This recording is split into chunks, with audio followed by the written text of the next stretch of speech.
The one ring that ruled them all is the most addictive thing you can encounter. This is addiction on a whole different level.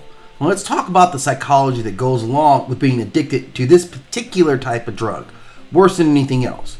Now, the One Ring is more than just a piece of gold. This is a mirror of the soul, a symbol of power and the desire to reshape whoever dares to carry it.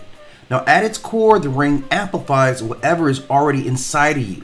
So for someone who is ambitious, it magnifies ambition into tyranny. For someone fearful, it deepens paranoia. For someone fragile, it turns insecurities into dependence.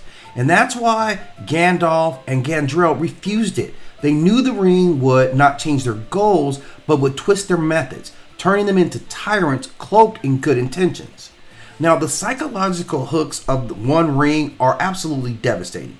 First comes addiction and obsession. The ring functions like the ultimate narcotic. Once you touch it, you can't stop thinking about it. It rewrites the psyche around possession. Seeing Gollum's entire descent into my precious. Symptoms appear quickly. Fixation, paranoia, and a crushing sense of withdrawal if separated from the ring. These are all classic signs of narcotics. The next is the loss of self. The longer someone holds the ring, the more their personality erodes. Frodo's journey makes this painfully clear. His compassion gives way to his possessiveness. His moral compass begins to bend until he's at Mount Doom and nearly claims the ring for himself. I mean, he would have. The ring doesn't just corrupt actions, it reshapes the identity. And then there, of course, is the isolation, like any really good drug would do. The bearers of the One Ring pull away from others, unable to trust, always fearful of betrayal.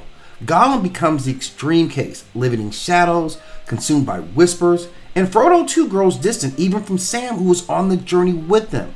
The one person who loves him without question.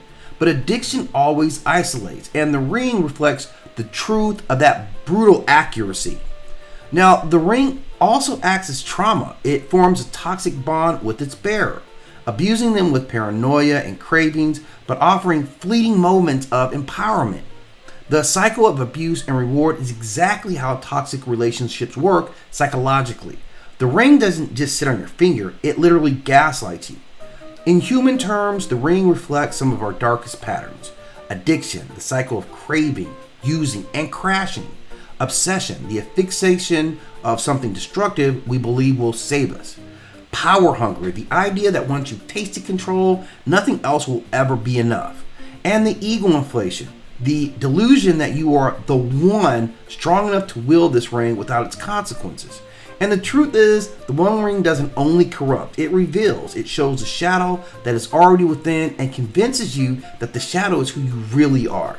And this is why it's the most dangerous implement that one can handle, because you're going to start losing yourself pretty quickly. It's going to force you away from your friends, it's going to speak to you in whispers, and then all of a sudden it's just you and your precious going one-on-one against everybody. And that's the true tale of a powerful narcotic that even under having to give up everything.